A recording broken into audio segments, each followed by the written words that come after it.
Hola, antes de comenzar el episodio me gustaría recordarte que he publicado 3 libros. El primero se llama Computación y Programación Funcional, que fue publicado en 2021 y es un libro que trata la programación funcional desde un punto de vista teórico y práctico.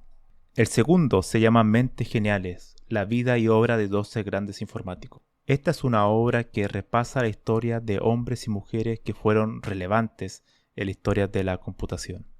Y el último, el más reciente, se llama Principios de Programación, donde explico una nueva forma de entender la programación a través de 8 conceptos. Todos estos libros se pueden encontrar en librerías en España o en Amazon, y también en Latinoamérica se puede encontrar a través de Mercado Libre y Busca Libre. Para más detalles pueden visitar mi sitio web camilochacon.com.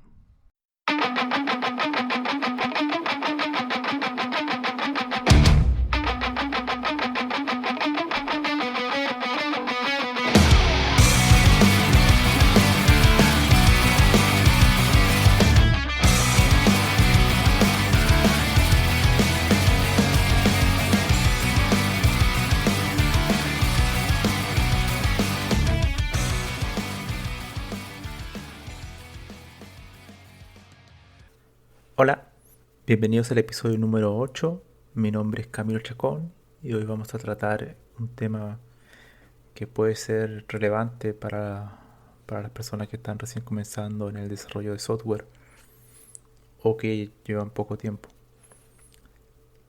Cosas que he visto en estos 7 años de experiencia laboral, que he trabajado en diversas empresas y que también he conocido la historia de otras personas que llevan trabajando mucho más tiempo que yo en la industria, desarrollando software. Y estos dos peligros, para comenzar directamente, tienen que ver con la tecnología. La tecnología entendiéndose como las herramientas que ocupamos día a día. Desde el lenguaje de programación, desde una base de datos en particular, desde una librería, desde un framework. Cualquier herramienta que ocupemos para hacer nuestro trabajo es en sí una tecnología. Y también sabemos que estas tecnologías van cambiando en el tiempo, ¿no? Van evolucionando, algunas son más populares en un momento que otras. Muchas veces otras quedan obsoletas y ya no siguen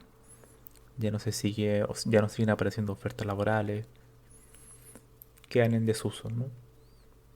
Entonces, estos dos peligros son que tienen que ver con la tecnología y con la persona, con el programador. Es que, por un lado, están los programadores que nunca cambian, en el sentido de que se mantienen en un conjunto, un stack de tecnología, un conjunto de tecnología muy particular y nunca cambian, nunca conocen nuevas tecnologías, sino que se quedan en ese trabajo 2 años, 4 años, 6 años, 8 años y así toda su carrera. Pasan su gran parte de su vida laboral ocupando el mismo lenguaje, el mismo framework, el mismo rol de trabajo, las mismas responsabilidades, nada cambia. Ese sería un lado. Después voy a explicar por qué genera problemas y cómo se puede evitar aquello. Y el segundo extremo peligroso es totalmente lo inverso. Es las personas que están siempre cambiando tecnología, ¿no? O sea, cualquier cosa que sea nueva, asumen que es bueno. Cualquier cosa que apareció, alguien lo compartió en alguna red social. Eso sea mucho, por ejemplo, lenguaje de programación nuevo. Lenguaje de programación nuevo piensan que va a reemplazar a C, va a reemplazar a Python y a todos estos lenguajes que son muy populares, ¿no? Entonces aparece este lenguaje nuevo y ya ellos piensan que es lo mejor. Siempre lo nuevo es lo mejor para ellos.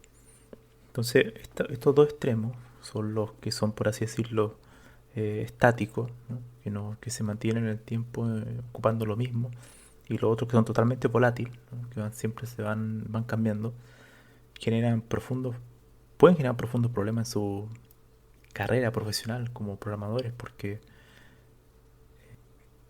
puede impedir que crezcan como buenos profesionales y principalmente que pierdan algo que uno tiende a ver mucho en el desarrollo de software es las personas que no tienen mucho pensamiento crítico. Es decir, esa capacidad reflexiva de analizar las cosas, de cuestionar las cosas, de decir por qué estoy haciendo esto, por qué si alguien me dice que esto es mejor, debo creerlo, por qué no comparo las distintas alternativas disponibles y yo mismo busco la respuesta. Bueno, entonces, sobre esto mismo, la solución para salir de estos dos extremos que son peligrosos y que te pueden llevar a mantenerte y a estancarte, es decir, a no superar la barrera y seguir creciendo profesionalmente, es tener una actitud en cierta medida científica, en el sentido de que si nosotros estamos ocupando un conjunto de tecnología y queremos cambiar a otra o buscar una mejor solución a un problema, siempre tenemos que poner en foco al problema que estamos tratando, que es lo más importante, el problema en sí, y hacernos las preguntas adecuadas.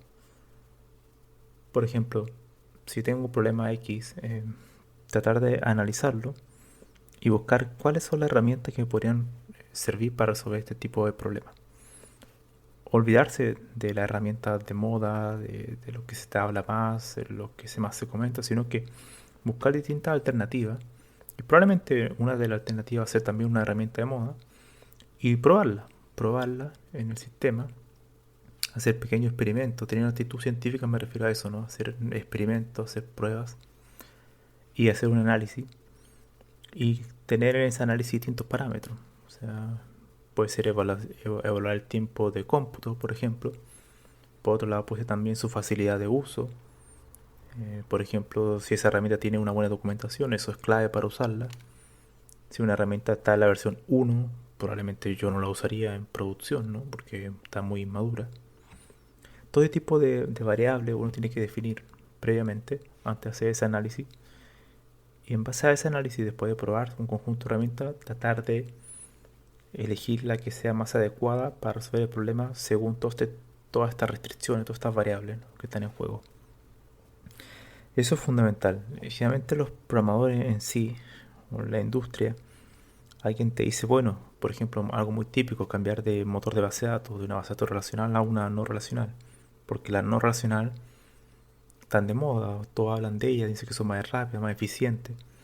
Pero quizás si uno ocupara más tiempo en estudiar la base de datos relacional, de cómo funciona, optimizarla, uno podría darse cuenta de que probablemente no la sé ocupar bien, no he investigado lo suficiente y no es necesario cambiar, sino que es solamente optimizarla. O también podemos llegar a la conclusión que sí, realmente que necesitamos cambiarla, pero este cambio tiene que estar justificado a través de pruebas, que la siguiente tecnología que venga a reemplazarla es por todos estos motivos, por una lista de motivos, cumple los requisitos mínimos para decir, ok, por tiempo y costo la podemos cambiar. Y esto lo podemos llevar al aprendizaje en sí, a todos los tipos de aprendizaje que uno quiera realizar. Es malo estar siempre con la misma tecnología o el mismo lenguaje toda la vida, pero también es malo andar cambiando uno y otro sin solamente porque alguien dice que esto es bueno. Uno tiene que mantenerse actualizado, o sea, estar revisando las cosas que aparecen, probarlas, hacer una prueba no tan profunda, pero sí conocerlo, instalarlo, probarlo, jugar un poco con la herramienta nueva y ser crítico, no todo lo nuevo es bueno y tratar de sacar tus propias conclusiones, no creer todo lo que te digan. Siempre lo importante es tú mismo probar las cosas. Eso yo creo que lo más importante que la gente tiene que quedar, que tiene que quedarse con eso, es que no se dejen llevar por lo que otros dicen. Generalmente las tecnologías nuevas, cuando te las ofrecen, al final es como toda una campaña de marketing, incluso por los mismos creadores. Y lo que ellos buscan es que tú uses tu tecnología y que no uses otra. Entonces al final es un producto. Entonces hay que tener un cierto cuidado porque si los creadores o las personas que son fans de esa tecnología siempre te van a decir que es maravillosa. Entonces no es una opinión es una opinión muy cegada. Por tanto hay que tener un cierto cuidado. Em, Otra cuestión también relevante es que esto también se puede extrapolar a áreas de conocimiento. De hecho, por ejemplo, el área que está actualmente en boga y está de moda es la ciencia de datos. Entonces ahora todo quiere ser científico de datos. Y si uno ha estudiado un poco la ciencia de datos, todo lo que son los algoritmos de Machine Learning, Deep Learning, la librería, framework, etcétera, todo ese entorno de herramientas, uno cae en la tentación de empezar a ocupar esta herramienta y no saber realmente bien lo que estás haciendo. Porque al final estas herramientas que ocupan Machine Learning son herramientas como cajas negras, ¿no? O sea, en el sentido de que uno elige un algoritmo cualquiera, por ejemplo un árbol de decisión, en una línea lo escribe en Python y ya, ¿no? Ya, y funciona y se acabó. Después eliges otro algoritmo y quizás funciona peor o funciona mejor que el anterior. Entonces, las personas ya con eso se saltan el paso previo, que es entender la base de cómo funciona la ciencia de datos, todo lo que es la matemática, la estadística, las probabilidades, que son los fundamentos de Machine Learning. Y eso es un grave error. Eso es un grave error. Eso de hecho también se da en programación básica, por así decirlo. Cuando tú empiezas a programar y solo te centras en resolver el problema de cualquier manera, sin estudiar quizás mejor la forma de pensar un algoritmo, de diseñarlo. Entonces lo resuelve a fuerza bruta, por ejemplo. Pero si estudiaras a fondo el tema, te darías cuenta que podrías diseñarlo de una mejor manera o incluso también conocer características del lenguaje que te permiten hacer lo mismo de una manera mucho más elegante y simple. Pero claro, en Machine Learning y todo el ambiente de ciencia de datos se da mucho más claro, mucho más, eh, mucho más visible, ya que ahí tú podrías empezar a seguir un tutorial, por ejemplo, y vas a ver que funciona, pero en realidad no sabes lo que estás haciendo. ¿Y cómo se puede solucionar aquello? Bueno, tratando de entender la matemática, cómo funcionan los algoritmos, de tratar de estudiarlos previamente y si lo puedes implementar alguno, hazlo. O sea, para eso es como una forma de entrenarse a sí mismo. Y después cuando ocupes el framework, bueno, ya podrás entender con mayor profundidad cómo se utiliza. Por ejemplo, hay muchos algoritmos de redes neuronales profundas donde hay muchos parámetros, distintas cantidades de capas, todo ese tipo de cosas. Que si uno no sabe cómo funciona el algoritmo, va a ser prácticamente como ir jugando con valores aleatorios. O sea, pruebo con 5, después con 10, con 15 hasta que funcione. Y así no debería ser. Uno debería tener más o menos una idea de cómo aplicar optimización, ¿no? A los parámetros, a las configuraciones. Y para eso hay que entender un poco la teoría. Entonces, también ese es un punto de vista, ¿no? O sea, el tema de que si vas a pasar a un área de moda, un área que se está hablando mucho de ella, tratar de hacerlo bien, ¿no? Tratar de hacerlo con no empezar a lanzar código a lo loco, ¿no? Sino que empezar a entender la base para posteriormente poder abordar esa área, llegar a esa área de una mejor manera. Ahora, igual hay que tener un cierto cuidado con estas áreas de moda que se vuelven una moda, todos están ahí en ella, ya que se hace más difícil resaltar. O sea, construir una carrera en un área de moda es mucho más complejo porque están todos en ello, no te diferencias mucho de los demás. Por tanto, también hay que tener un cierto cuidado en eso. Saber combinar la, un área con tus capacidades, en lo que tú eres bueno. Si tú eres muy buen desarrollador de software, por ejemplo, de aplicaciones web, por dar cualquier ejemplo, muy muy bueno, entonces no vas a dejar esa área de un día para otro a ciencia de datos si es que te cuesta, por ejemplo, la estadística o las probabilidades, ¿no? Y no te gustan, quizás. Pero te quieres cambiar ahí porque pagan más, ¿no? Ganan más dinero.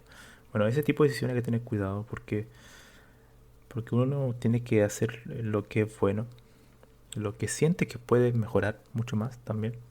Y obviamente si el área tiene más proyección.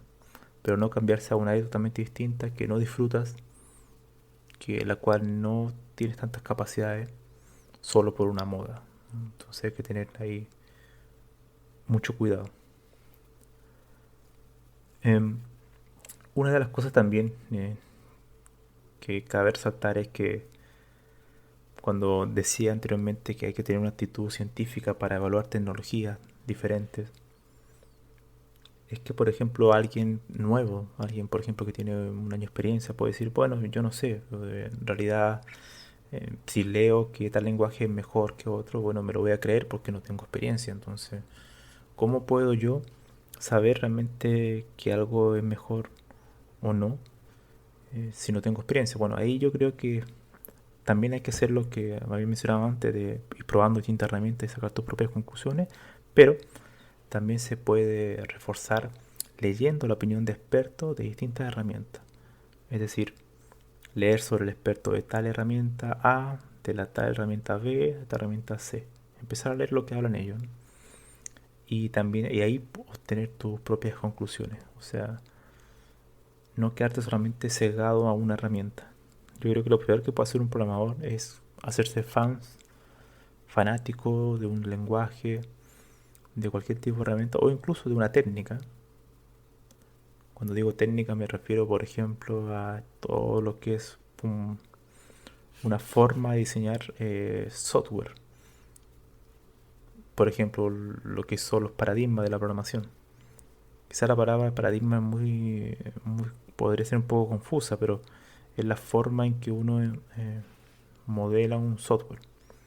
Hay personas que son extremadamente fanáticas de la programación funcional, por ejemplo. Otros son extremadamente fanáticos de la programación orientada a objetos.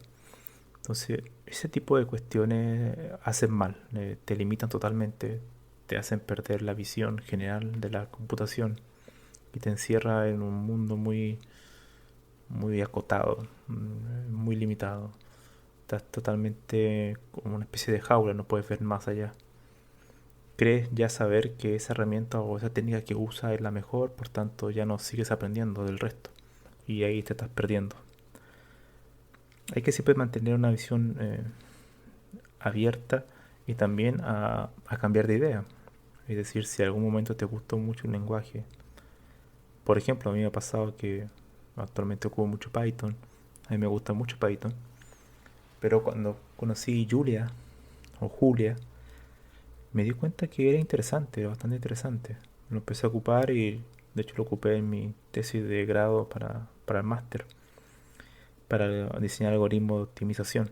Y para ese tipo de problema era muy bueno, de hecho era mucho mejor que Python porque necesitaba un lenguaje que sea rápido de escribir, o sea, de escritura bastante simple y a su vez me entregara un menor tiempo de cómputo, o sea, la computación sea muy eficiente.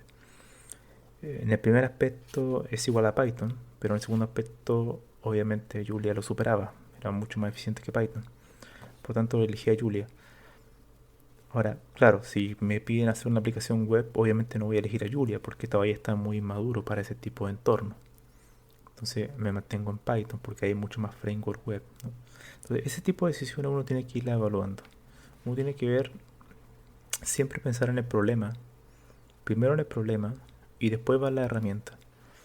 No hay que tomar la actitud de primero la herramienta y después forzar la herramienta a resolver cualquier tipo de problema porque la gente dice que esa herramienta es buena, ¿no? Esa es una actitud muy equivocada.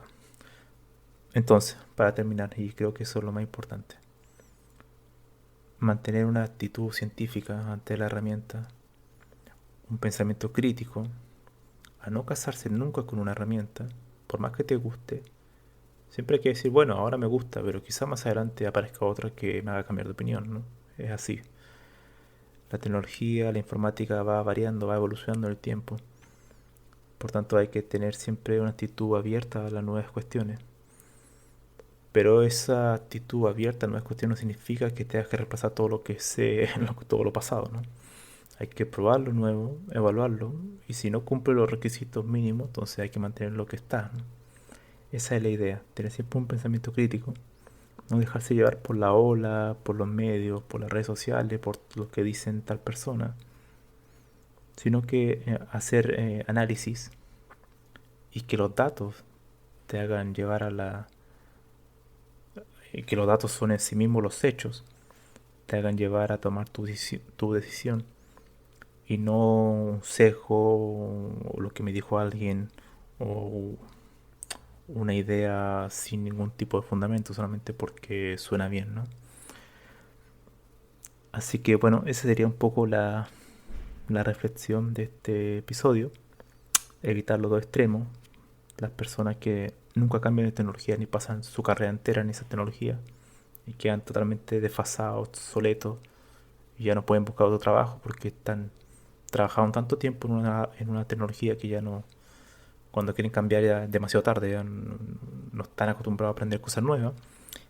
Y tampoco hay que evitar a las personas que, evitar el camino de algunas personas que siempre están buscando algo nuevo, que en realidad nunca aprenden nada en profundidad, siempre están buscando algo nuevo y piensan que lo nuevo es lo mejor y hay que siempre reemplazar lo pasado. Todo lo pasado, por ejemplo, lenguajes como C, C++, Java, todo es malo, todo es pésimo, ¿no? Porque lo nuevo es mejor. Entonces, esa visión igual es un poco, es bastante limitada y muestra también un profundo desconocimiento de la historia de la computación y cómo funciona la industria del software y todo lo que cuesta muchas veces por tiempo y costo cambiar un software con un lenguaje antiguo o con una librería o con cualquier cosa. Entonces hay que también, hay que también evaluar eso. Así que espero que muchas personas, sobre todo las que están empezando, tengan estos dos extremos peligrosos, no tengan en cuenta y traten de evitarlo, para que no tengan una carrera frustrada, sin avance, que muchas veces se da, lamentablemente, muchas veces uno ve personas así que se quedaron en el camino, en realidad. O sea, tienen trabajo, pero no siguieron avanzando, no avanzaron a un siguiente nivel, ¿no? Y a un siguiente nivel me refiero a principalmente a las capacidades para resolver problemas computacionales más complejos. A eso me refiero. Independiente de la tecnología de pasada, presente o futura. Eso sería. Nos vemos.